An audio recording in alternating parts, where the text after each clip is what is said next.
Abra sua Bíblia comigo em 2 Coríntios capítulo 12, versículo 2, por favor. 2 Coríntios 12, 2. Tem um tema aí, Davi? Repete comigo: fraco, sendo forte. Repete comigo: fraco. Repete comigo: fraco, sendo forte. A Bíblia diz que o homem se contamina não pelo que entra pela boca, mas sim pelo que sai da boca. Se o homem se contamina pelo que sai da boca, o homem também se abençoa pelo que sai da boca. Então nós temos que começar a aprender a profetizar. Profetizar é você declarar aquilo que você não vê. Eu creio que eu posso aparentemente ser um homem fraco, mas eu sou um homem forte. Eu posso aparentar ser um homem que está em situação financeira difícil, mas eu vou ser próspero. Nós temos que aprender a profetizar, lançar palavras de vida, porque a Bíblia diz que as palavras elas ecoam, e no momento oportuno elas vão fazer repouso em algum lugar. Amém? Então, fraco sendo forte. 2 Coríntios capítulo 12, versículo 2. Conheço um homem em Cristo, que há 14 anos, se no corpo não sei, se fora do corpo não sei, Deus o sabe, foi arrebatado até o terceiro céu. E sei que o tal homem, se no corpo, se fora do corpo, não sei, Deus o sabe, foi arrebatado ao paraíso e ouviu palavras inefáveis, de que ao homem não é lícito falar. De um assim me gloriarei eu, mas de mim mesmo não me gloriarei, senão nas minhas fraquezas. Porque se quiser gloriar-me, não serei nécio, porque direi a verdade, mas deixo isso, para que ninguém cuide de mim mais do que em mim vê ou de mim ouve. E para que não me exaltasse pelas excelências das revelações, foi-me dado um espinho na carne, a saber, um mensageiro de Satanás, para me esbofetear, a fim de não me exaltar. Acerca do qual 3 vezes orei ao Senhor, para que se desviasse de mim. E disse-me: a minha graça te basta, porque o meu poder se aperfeiçoa na fraqueza. De boa vontade, pois, me gloriarei nas minhas fraquezas, para que em mim habite o poder de Cristo. E o 10 para fechar: pelo que sinto prazer nas fraquezas, nas injúrias, nas necessidades, nas perseguições, nas angústias, por amor de Cristo. Porque quando estou fraco, então sou. Feche seus olhos, coloque a mão sobre o seu coração, por favor. Pai, graças te damos nesta manhã. Exaltado seja o teu nome no nosso meio. Derrama sobre nós a tua graça, a tua misericórdia e o teu amor. Espírito Santo de Deus, nós te convidamos para que tu fales ao coração de cada um de nós, nos revelando o verdadeiro segredo daquilo que tu tens para fazer neste dia. Abre o nosso entendimento, abre o nosso conhecimento, nos dê estratégias do céu para enfrentarmos as adversidades que a vida tem nos imposto, e nos ajuda, eu te peço, Espírito Santo, nos ajuda a conhecer um pouco mais esse Deus maravilhoso, que um dia nos tirou do império das trevas e nos transportou para o reino do Filho do seu amor. Somos gratos. Fala conosco. É o que nós te pedimos em nome de Jesus. Amém e amém. Dê o melhor aplauso que você pode dar ao Senhor.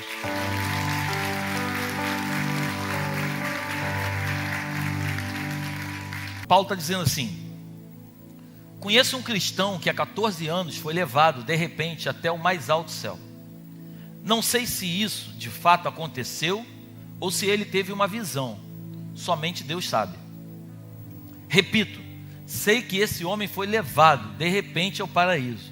Não sei se isso de fato aconteceu ou se foi uma visão. Somente Deus sabe. E ali ele ouviu coisas que palavras humanas não conseguem contar. Eu me gabarei desse homem, mas não me gabarei de mim mesmo, a não ser das coisas que mostram as minhas fraquezas. No entanto, se eu quisesse me gabar de mim mesmo, isso não seria uma loucura, porque estaria dizendo a verdade. Mas eu não me gabarei, pois quero que a minha opinião, que as pessoas têm de mim, se baseie naquilo que me viram fazer e me ouviram dizer. Mas para que não ficasse orgulhoso demais por causa das coisas maravilhosas que vi, eu recebi uma doença dolorosa, que é como um espinho no meu corpo, Ela veio como mensageiro de Satanás para me dar bofetadas e impedir que eu ficasse orgulhoso. 3 vezes orei ao Senhor pedindo que Ele me tirasse esse sofrimento. Mas Ele me respondeu: a minha graça é tudo o que você precisa, pois o meu poder é mais forte quando você está fraco. Portanto, eu me sinto muito feliz em me gabar nas minhas fraquezas, para que assim a proteção do poder de Cristo esteja comigo. E me alegro também com as fraquezas, os insultos, os sofrimentos, as perseguições e as dificuldades pelas quais passo por causa de Cristo. Porque quando perco toda a minha força, então tenho a força de Cristo em mim. Cara, é muito forte esse texto. A gente podia encerrar o culto aqui agora, que o Senhor já falou conosco. Amém? O que Paulo está dizendo é o seguinte: eu conheço um homem, ele estava falando dele mesmo, que foi levado até o 3º céu e viu coisas inefáveis, ouviu coisas que nenhum tipo de ser humano consegue falar. Ele teve um encontro tão genuíno, que se ele for contar para alguém, talvez alguns duvidem daquilo que ele está falando.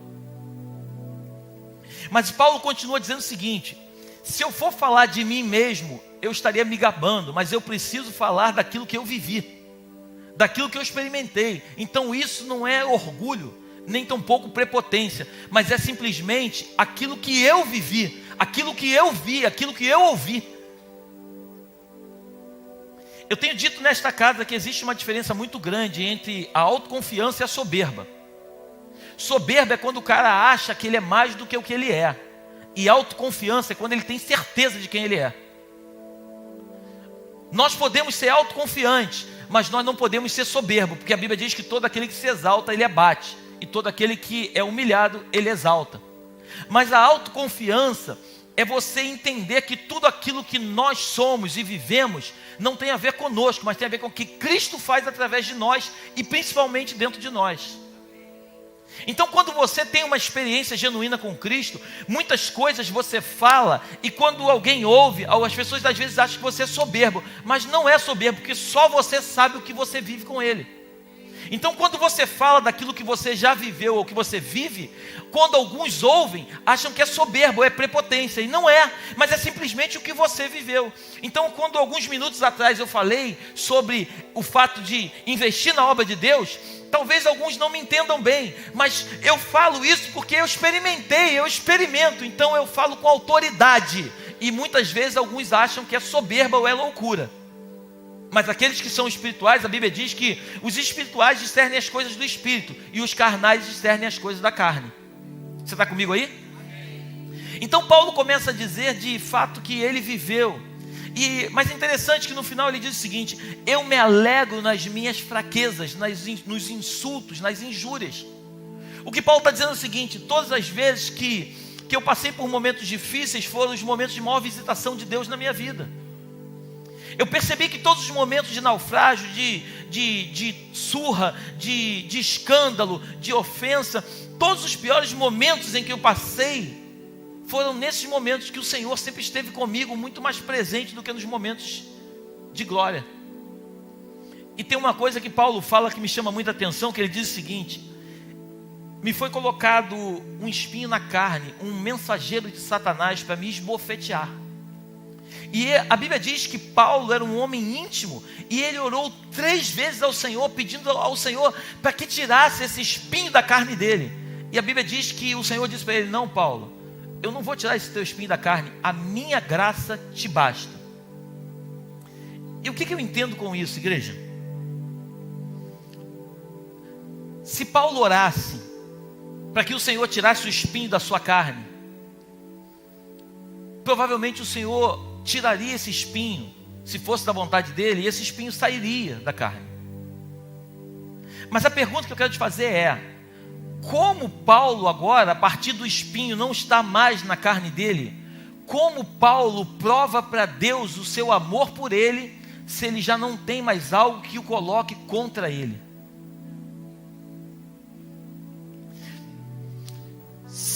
Se o pastor Luiz, ele sempre que me encontra, ele pede uma ajuda financeira e eu sempre ajudo, a minha pergunta é: ele anda comigo por aquilo que eu faço por ele, ou ele anda comigo por aquilo que eu sou para ele? Agora, quando Ele me pede uma ajuda, mesmo eu podendo ajudar, e às vezes eu não ajudo, porque eu entendo que é um tratamento de Deus com Ele, Ele só vai entender de fato esse amor que Ele tem por mim e eu por Ele, se Ele for um homem segundo o coração de Deus, para entender que por mais que eu possa ajudá-lo, eu não faço, para que ele possa ter um tratamento direto com o Senhor. Você está comigo aí? Por isso tem alguns momentos, essa semana agora, para ser mais preciso, ontem, numa festa, eu conversando com um irmão aqui da igreja, eu falei para ele, cara, tem momentos em que a gente tem vontade de ajudar alguém, mas a gente não pode ajudar alguém. A gente precisa entender e sempre orar a Deus, eu entro nessa luta ou não? Porque às vezes Deus está tratando o coração de alguém, e se você entra numa luta onde Deus está tratando, vai sobrar um pouquinho do chicote em você. Você precisa entender o tempo de entrar e o tempo de sair, o tempo de manifestar e o tempo de ficar quieto. Você precisa entender que Paulo, ele quando ora a Deus, ele fala assim, Senhor, tira de mim esse espinho na carne. O que Deus está falando é o seguinte, não Paulo, eu não vou tirar, porque é através desse espinho que o meu relacionamento contigo vai ser íntimo. Se eu tirar esse espinho, você já não depende mais de mim, Paulo. Então eu vou deixar esse espinho na tua carne e eu vou dizer para você o seguinte, a minha graça te basta. Então todas as vezes que esse espinho doer, você vai ser obrigado a chegar até os meus pés e me procurar. E quanto mais você me procurar, mais eu vou me revelar para você. E quanto mais intimidade a gente tiver, no momento em que muitos acharem que você está fraco, é nesse momento que você se torna forte. Você está comigo aí? Glorifica o Senhor.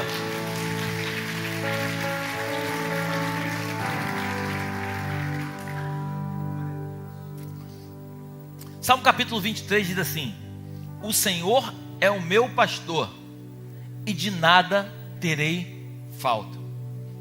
O povo de Deus costuma ler esse salmo e achar o seguinte, o Senhor é meu pastor e eu não vou ter falta de nada. O texto não está dizendo isso. O texto está dizendo, o Senhor é meu pastor e de forma nenhuma, de nada eu terei falta, porque no fundo pode me faltar tudo, mas eu tenho você que me sustenta em todos os momentos. Eu não sei você, mas eu tenho 3 filhos.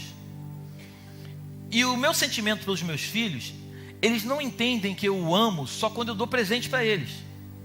Eles entendem que o meu amor por eles é muito além daquilo que eu dou para eles. Aquilo que eu dou para eles, no meu entendimento e no entendimento dos meus filhos, que eu sempre ensino para eles, é um mimo daquilo que eles representam para mim, mas a nossa relação não está pautada em cima de presente. Presente é coisa de menino, presença é coisa de maduro. Os meus filhos entendem que para eles é muito mais importante a minha presença do que os presentes, porque eu posso dar vários presentes e estar ausente da vida deles, mas eu sempre tento colocar no coração deles que muito mais do que os presentes é a minha presença. Então por isso uma igreja madura, ela está baseada na presença e não nos presentes. Por isso quando pessoas chegam até a igreja e quando elas pedem presente e o pai por algum momento nega os presentes, elas saem da igreja, porque elas são meninos mimados, meninas mimadas. Elas vivem buscando presente em cima de presente. E quando elas encontram um lugar que faz campanha, que promete que vai dar presente, é igual o Papai Noel. Aí elas vão correndo para esse lugar, porque lá tem presente, mas muitas vezes não tem presença. Você está aí comigo ou não? Então, nós precisamos entender o seguinte, Paulo, ele se glorificava, ele se gloriava não nos momentos de felicidade, mas ele se gloriava nos momentos de fraqueza, porque ele entendia que nos momentos de fraqueza eram os momentos de maior visitação de Deus na vida dele. Paulo, ele vai preso. A Bíblia diz que quando ele sai da prisão, ele primeiro tinha sido espancado, ele vai preso. Quando ele sai da prisão, a primeira coisa que ele faz é ir para o templo pregar. Ué, mas espera aí, você foi preso porque você estava pregando, e você vai voltar para pregar? É, porque a graça de Deus me basta. Não importa eu estar atrás de uma grade, o que importa é eu fazer a vontade daquele, porque eu só vou fazer a vontade dele porque eu vi coisas que vocês não viram, eu ouvi coisas que vocês não ouviram. Então se eu contar para vocês, talvez vocês não entendam. Por isso a Bíblia diz que provai e vede que o Senhor é bom. Deus não se estuda, Deus se experimenta. Deus você não conhece num culto de domingo. Deus você conhece todos os dias na tua casa, lendo as escrituras, tendo um relacionamento íntimo com Ele. E quando você experimenta Deus, nos momentos de maior dificuldade, a gente fala assim, esse cara é louco. Não, esse cara não é louco. Ele viu coisas, ele ouviu coisas que você nunca vai entender. Então aquilo que parece loucura para você é verdade para ele. Paulo experimentou coisas que muitos não experimentaram. Então Paulo sabia, quando chega no momento de morrer, Paulo não fica agoniado. Eu vou morrer. Não. Eu cumpri o meu papel. Eu combati o bom combate. Eu guardei a fé. Eu fiz o que tinha que ser feito. Eu cheguei até aqui, mas eu cumpri o meu papel. Eu preguei o evangelho. Eu fui a todos os lugares que o Senhor mandou que eu fosse. Eu preguei a palavra, eu fiz discípulos. Eu não me vendi, eu vendi tenda, eu fiz tenda para vender, para não ser peso para a igreja. Paulo fala isso. Eu não vivi para ganhar dinheiro no evangelho. Eu faço a obra de Deus porque eu amo o Senhor. Por isso, é triste dizer isso, mas o pastor é uma função que ela é complicada, porque nós somos julgados por todos. Mas é igual advogado, existe advogado que é mau caráter, existe advogado sério. Existe corretor de imóveis que é mau caráter e existe o sério. Existe empresário mau caráter e existe o sério. Existe pastor, é triste dizer isso, mau caráter, mas existe pastor sério. Então, eu não posso me ofender com aquilo que falam dos mau caráter. Eu preciso dar um bom exemplo de quem é sério. E quando a gente volta para o Salmo 23, a gente vai perceber uma coisa muito interessante. O Senhor é o meu pastor. João capítulo 10, versículo do 10 em diante, coloca para mim, Davi. O ladrão não vem senão para roubar, matar e destruir. Eu vim para que tenham vida e a tenham em abundância. Eu sou o bom pastor dá sua vida pelas ovelhas. Mas o mercenário, que não é pastor, de quem não são as ovelhas, vê vir o lobo e deixa as ovelhas e foge. E o lobo as arrebata e dispersa. Ora, o mercenário foge porque é mercenário e não tem cuidado das ovelhas. Eu sou o bom pastor e conheço as minhas ovelhas, e das minhas sou conhecido. Assim como o Pai me conhece a mim, também eu conheço o Pai e dou a minha vida pelas ovelhas. Ainda tenho outras ovelhas que não são deste aprisco. Também me convém agregar estas, e elas ouvirão a minha voz, e haverá um rebanho e um pastor. Por isso o Pai me ama, porque dou a minha vida para tornar a tomá-la. Ninguém me tira de mim, mas eu de mim mesmo a dou. Tenho poder para dar e poder para tornar a tomá-la. Esse mandamento eu recebi de meu Pai. Tornou, pois, a haver a divisão entre os judeus por causa destas palavras. João capítulo 10 está falando do bom pastor. E eu hoje estava estudando sobre ovelha. Ovelha é um animal dócil, um animal que é fácil de você conduzir. Mas a ovelha tem um problema muito sério, porque a ovelha ela não sabe se defender sozinha. A ovelha, quando vem um predador, ela não consegue se defender. Então por isso ela precisa de um pastor para cuidar dela. E a ovelha, é costume ter muitas moscas na cabeça da ovelha. Então a ovelha, quando ela vai comer no pasto, as moscas ficam perturbando, ela fica desesperada e ela normalmente sai correndo. E quando ela sai correndo, ela acaba dispersando as outras ovelhas que estão do lado dela. E aí cria-se uma confusão toda ali, e elas acabam saindo do aprisco. Você está comigo aí? Por isso o pastor ele pega um óleo, ele joga na cabeça da ovelha. Porque quando é lançado um óleo na cabeça da ovelha, as moscas já não perturbam mais. E a ovelha, ela é um animal, como eu disse, ela é muito dócil. Ela não tem dente afiado para morder, ela não faz nada disso. Só que existe uma diferença muito grande entre os bodes e as ovelhas. Mateus capítulo 25 fala sobre isso. No final, ele vai colocar à sua direita as ovelhas, e à sua esquerda ele vai colocar os bodes. O bode é um animal que ele enfrenta, ele vai para cima. As ovelhas, elas ouvem a voz do pastor. Interessante, se você pesquisar na internet, você vai ver vídeos ali, as pessoas chamando a ovelha não vai. Aí quando o pastor das ovelhas dá um comando, todas elas saem no mesmo momento e vêm atrás do pastor, porque elas conhecem a voz do seu pastor. E quando elas ouvem a voz do seu pastor, elas obedecem. E elas fazem aquilo que o seu pastor comanda para elas. Você está comigo aí? Eu não estou aqui nessa manhã dizendo que vocês têm que ser marionetes dos pastores. Mas eu preciso te dizer que nessa manhã, você precisa aprender a ouvir a voz do teu pastor. Os meus filhos, eles são educados por mim e pela minha esposa. Eles têm admiração por alguns amigos meus, mas não são os meus amigos que doutrinam e que educam os meus filhos, mas são os pais deles que dão educação para eles. E muitas vezes a gente vê, não estou falando só dentro da nossa comunidade de fé, a gente vê muitas pessoas sendo guiadas por outras vozes que não é a voz do ministério. Então, quando você ouve muitas vozes, você normalmente não sabe quem é o teu pastor. E quando vem o lobo, porque o lobo sempre vai vir, e quando vem o lobo para pegar a ovelha, você leu comigo, o mercenário, ele mete o pé e ele deixa a ovelha, porque no fundo ele só quer aquilo que é dele e não aquilo que é teu. O verdadeiro pastor, ele dá a vida pelas ovelhas. Você está comigo aí ou não? Eu quero que nessa manhã a gente entenda que Deus está construindo algo novo no nosso meio, na nossa comunidade de fé. O Senhor está trazendo algo e não é diferente de ninguém. Por favor, o que Deus tem aqui no vizinho aqui atrás é para ele. O que Deus tem para a gente aqui é para a gente. O que Deus tem para o outro ali é para o outro. E por isso todos nós fazemos parte desse rebanho. Porque se fosse para você comer no outro pasto, você estava num outro rebanho. Você não estava aqui. Então nós precisamos entender aquilo que Deus está fazendo nesse tempo, nesse ministério, na nossa vida. E nós precisamos juntos entrar neste projeto. Porque a pior coisa que tem é você estar dentro de uma mesma casa com causas diferentes. É você estar dentro de um mesmo ambiente com a sua mente completamente fora. Não, eu não concordo com isso, eu não concordo com aquilo. A ovelha, ela não foi chamada para concordar, ela foi chamada simplesmente para comer pasto. E você está me entendendo, amém? Você consegue me entender? Você tem maturidade para me entender que eu não estou falando de ovelha, que vocês são conduzidos? Você está comigo aí?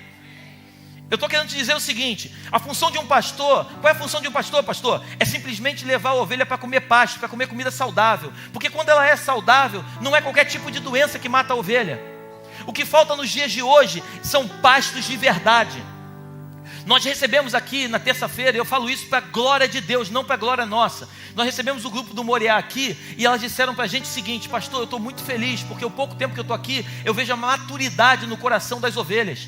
Eu vejo que aqui tem pasto de verdade, aqui tem comida de verdade, não são meninos na fé. E isso alegra o coração de um pastor, porque a coisa mais gratificante na vida de um pastor é ver as ovelhas não sendo pegas pelo lobo. Não é as ovelhas sendo dispersas por qualquer tipo de situação. Ela está triste por algum momento e ela saiu do pasto. Interessante que se você parar para analisar, Lucas capítulo 15 fala de três parábolas. A primeira é da ovelha perdida, a segunda da dracma perdida, a terceira do filho pródigo. A Bíblia diz que na primeira, ele tinha 100 ovelhas, uma se perdeu, ele larga de 99 e vai atrás de uma ovelha. Amém? Só que quando você vai estudar, quando o pastor ele pega uma ovelha, ele coloca no ombro, ele não pega simplesmente e coloca no ombro. Ele quebra as patas da frente da ovelha. Pastor, isso é maldade. Não, isso é correção. Ele quebra as patas da frente da ovelha, para que a ovelha possa não agora mais caminhar sozinha. Ele coloca as ovelhas sobre o ombro e ele ensina para a ovelha a forma como se faz e como se comporta. Porque a ovelha só vai entender aquilo que é certo e aquilo que é errado se ela tiver a capacidade de compreender que ela já não pode mais sozinha, mas agora ela depende de alguém para levá-la. E eu tenho certeza que Deus está preparando. Eu estava conversando com o pastor Vavá. Essa igreja grande que a gente vai construir, eu falei anteontem na porta aqui. Eu tenho certeza que eu vou te falar. Eu vou ficar muito pouco nesse lugar. Eu vou ficar muito pouco nesse lugar. Eu creio que Deus vai me levar para fazer muitas coisas fora. E se a gente não tiver uma igreja madura, gente madura, entendendo aquilo que tem que ser feito, a gente vai ter um grande lugar com pessoas pequenas. Nós precisamos aprofundar as nossas raízes e começar a crescer em Deus. Nós precisamos ter Paulo como um grande exemplo. Paulo entendeu, quando você vai estudar a história de Paulo, alguns historiadores dizem que o espinho na carne de Paulo, isso não se pode ter certeza, mas muitos acreditam que é a sua visão. Se é a visão assim não é, isso pouco importa.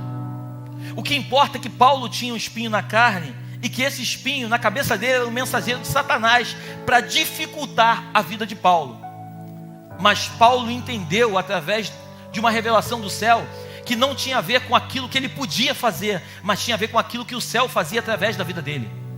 Paulo entendeu que a maior manifestação de Deus na vida dele não eram as obras que ele fazia, mas era a revelação que o céu dava para ele e transformava cada vez mais ele num homem segundo o coração de Deus. Você ainda está comigo aí? O que eu quero nessa manhã, em poucos minutos, é trazer para o teu coração é que nós precisamos entender que nos momentos de aflição, de angústia, de dor, de luta, são nesses momentos que são os momentos em que mais Deus nos visita. E ao invés de nós ficarmos reclamando dos momentos que nós estamos vivendo, nós precisamos aprender a dizer: Deus, o que você está querendo me revelar através desse momento que eu estou vivendo? Como é a forma como você quer tratar comigo, me mostrando aquilo que eu estou passando? Deus, seja mais claro comigo, porque eu ainda não entendi o que você está querendo fazer. Porque Deus, para preparar um homem forte, Ele precisa fazer com que esse homem passe por lutas. Porque só pode falar de misericórdia quem um dia já sofreu misericórdia. Só pode falar de amor quem um dia já sofreu amor. O que Deus está fazendo na tua vida, Jefferson, é simplesmente para que você entenda que você vai fazer pela vida de outros. Porque você só pode falar de amor e de resgate um dia quem foi resgatado. Você está comigo aí? Coloca para mim Hebreus capítulo 13. Não, coloca Jeremias 3,15 primeiro. E vos darei pastores segundo o meu, que vos apacentem com ciência e com... Então Deus não dá ovelhas para pastores, mas Deus dá pastores para as ovelhas. É o que o texto está dizendo. Eu não estou aqui porque, ou melhor, vocês não estão aqui por minha causa, mas eu estou aqui por causa de vocês. Foi o Senhor que me deu para vocês. Se é bom ou não, não sei. Se for ruim, tu reclama com ele. E aí,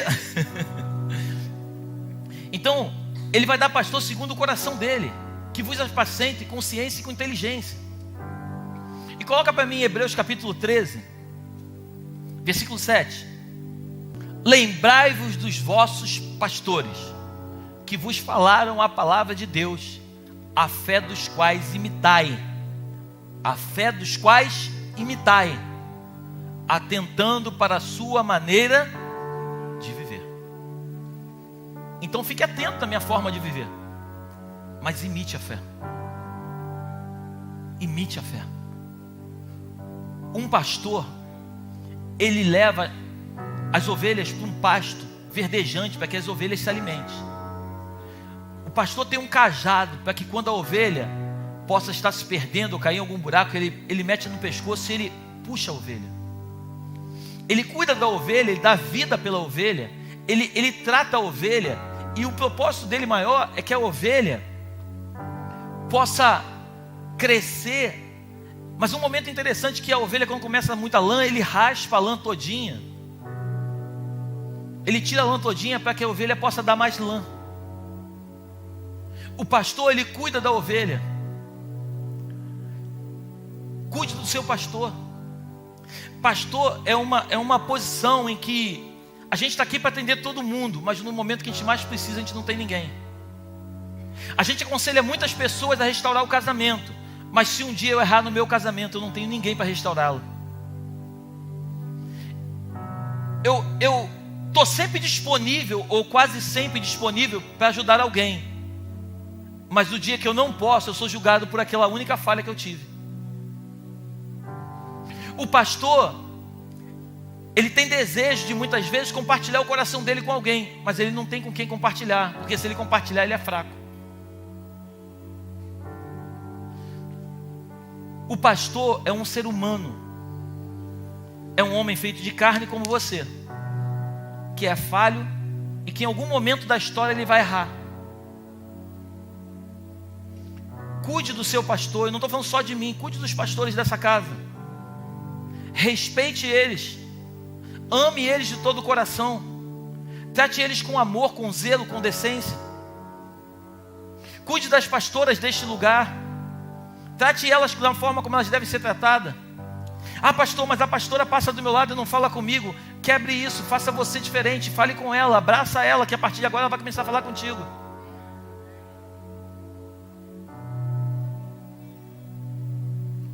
Nós precisamos entender aquilo que Deus está fazendo. Paulo entendeu que os momentos de maior aflição dele eram os momentos em que mais Deus visitava ele. Paulo entendeu que os momentos mais difíceis da vida dele eram os momentos em que ele mais tinha a presença de Deus. E Deus, ele não quis tirar o espinho da carne dele, porque Deus está dizendo para ele: ei Paulo, não tem nada a ver com o espinho, tem a ver com a minha graça, cara. Se eu tirar o espinho da tua carne, eu nunca vou saber se realmente você vai continuar sendo o Paulo que você é. Você com espinho, Paulo, você é o cara que eu sempre desejei para mim. Porque vem momentos em que você sabe que não tem saída. Você vai lá para os meus pés, você recorre entendendo que só eu tenho a solução para aquilo que você deseja. Por isso não pare de orar dizendo: Deus, tira de mim, tira de mim. Quer ver uma coisa que eu vou te dizer?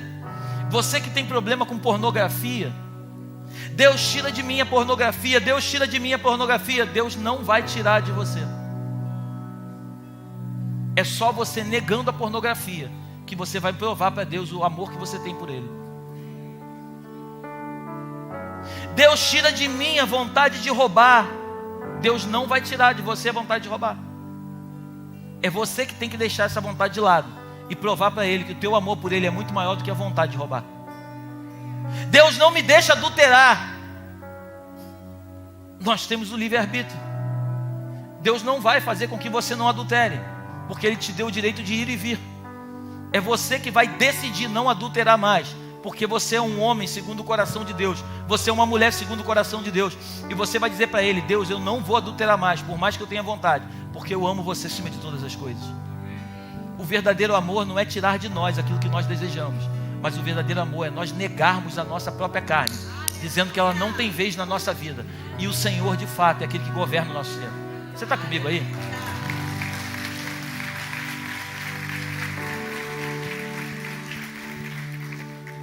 Adão teve 2 filhos, Caim e Abel. Caim era agricultor, Abel era pastor de ovelhas. Primeira morte de um pastor na vida, na Bíblia. O pastor morre. Moisés estava no Sinai, tomando conta das ovelhas do seu sogro. O Senhor aparece para ele. Moisés não era pastor, mas estava pastoreando naquele momento.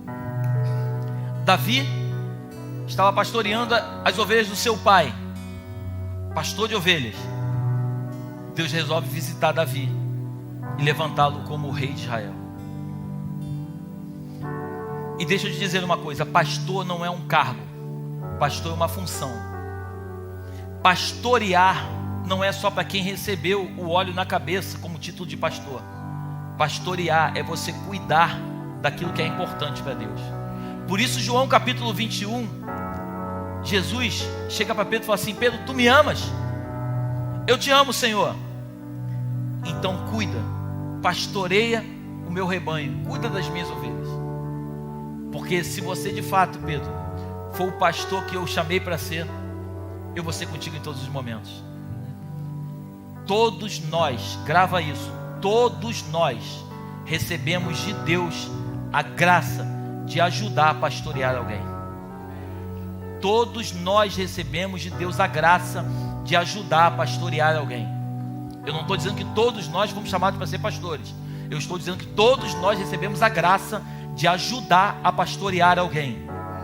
Então cumpra de forma coerente, de forma incisiva aquilo que Deus te chamou para fazer.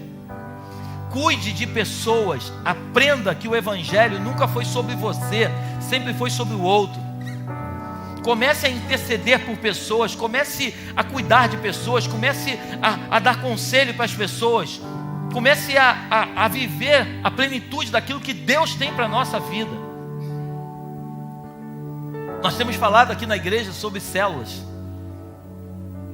Nós temos falado aqui na igreja sobre cuidar de pessoas. Célula não é uma reunião de um grupinho de amigos que fica numa casa, não. Célula é reunião de pessoas que vão se reunir no mesmo lugar para compartilhar o coração. E o líder daquela célula, ele naquele momento, ele está com uma função de um pastor, mesmo muitas vezes não sendo. Ele está ali para cuidar de um rebanho que não é do pastor Léo, mas é do verdadeiro, do sumo pastor. Se envolva com as causas do reino. É triste dizer isso, mas a maioria das pessoas são egoístas. Elas vêm para a igreja com uma causa própria. Elas querem simplesmente pedir a Deus que venha intervir no seu problema, mas elas não estão nem aí para o problema do outro. Deus não tem parte com essas pessoas. Por isso ele encontrou Davi, um homem que estava cuidando daquilo que não era dele, mas daquilo que era do seu pai. Um homem que era rejeitado pelos seus irmãos. Todos estavam dentro de casa, junto com o profeta, e Davi continuava trabalhando lá junto com as ovelhas. Davi não estava preocupado com a reunião que estava dentro da sua casa. Davi estava fazendo aquilo que ele foi chamado para fazer. Você está aí comigo? Todas as vezes que você cumprir o teu chamado na terra, pode ter certeza que no tempo certo, Deus vai te levantar e vai te levar para o lugar onde você sempre desejou. Mas se você ficar tentando cada vez mais ir para esse lugar, fora do tempo de Deus, é perda de tempo. Você não vai conseguir chegar a este lugar enquanto você não estiver no propósito exato que Deus chamou para estar. Eu quero orar com você. Eu quero clamar que os céus nos ouçam nessa manhã. Pai, Tu és o verdadeiro pastor. Tu dás a vida pelas Tuas ovelhas. A maior prova disso é que há 2000 anos atrás, o Senhor se entregou numa cruz por mim e por todos que aqui estão, não só aqui, mas também na internet, e todos aqueles que o mundo aí fora vê. O Senhor não se entregou por alguns, o Senhor se entregou por todos. A minha oração neste dia, Deus, nos ajuda. Assim como Paulo teve a experiência de ir até o terceiro céu e viu coisas que nós não vimos, ouviu coisas que nós não ouvimos. Mas eu tenho convicção, Deus, que o Senhor tem nos visitado nesta casa. O Senhor tem falado no coração de muitos aqui. Eu acredito, meu Pai, que muitos ou talvez todos tenham já tido experiências genuínas contigo, verdadeiras, íntimas.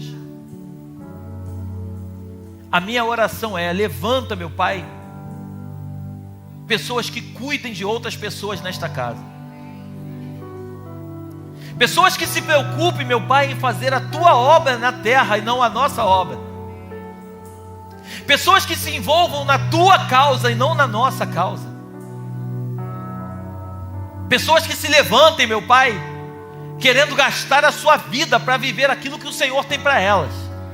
Porque só aí elas vão viver a plenitude daquilo que tanto desejaram neste lugar. Obrigado, meu Deus, pelos trabalhadores desta casa. Obrigado pelos pastores auxiliares deste lugar, meu Pai. Obrigado pela vida de cada um dos membros desta casa, de cada uma das ovelhas que fazem parte desse aprisco. Nos ajuda a ter alimento, Deus, porque nós sabemos que o alimento não vem do pastor. O pastor nunca fez a relva. O pastor sempre conduziu as ovelhas para o lugar onde o Senhor tem pasto para dar para elas. Me ajuda minha esposa, meu Pai, ajuda os pastores deste lugar a conduzirmos o Teu rebanho para o lugar onde o Senhor tem comida fresca, alimento saudável, alimento, meu Pai, que não venha fazer mal, mas que possa fazer com que as ovelhas cresçam, Deus. Nos ajuda a proteger o Teu rebanho. Afasta de nós os lobos, Deus. Lança fora todo lobo no nosso meio. A tua palavra chega ao ponto de dizer que existem lobos que estão vestidos de ovelha. Eu clamo a Ti para que o Teu sangue seja lançado sobre a vida deles, Deus, e que esses lobos saiam do meio do rebanho. Eu clamo para que haja um avivamento, Deus. Assim como ontem os adolescentes aqui, meu Pai, de sexta para sábado, os adolescentes dessa casa pegaram fogo aqui neste lugar, Deus.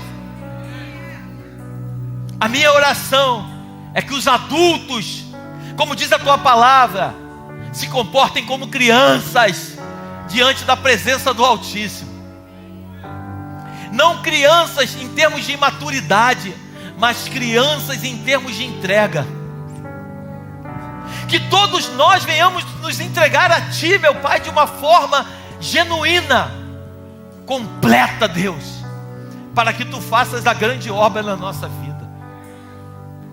Não queremos ser uma igreja diferente, mas queremos ser a Tua igreja nesse tempo, Pai. Queremos ser uma igreja que venha queimar por Ti, uma igreja incendiada, Deus, consumida pelo Teu fogo, mesmo que Ele não venha nos consumir por completo, mas só queimar as impurezas que ainda existem em nós. Levanta homens e mulheres nesta casa, que queiram queimar por Ti, que queiram nos ajudar nesta obra, Deus. Pessoas que estejam longe de cargos, de posições, de vaidades, mas pessoas que queiram ser o maior nesta casa, aprendendo a servir o menor. Empresários, Deus, atletas que vão entrar neste lugar, Deus, e serão tratados como qualquer pessoa normal, porque não são diferentes de ninguém.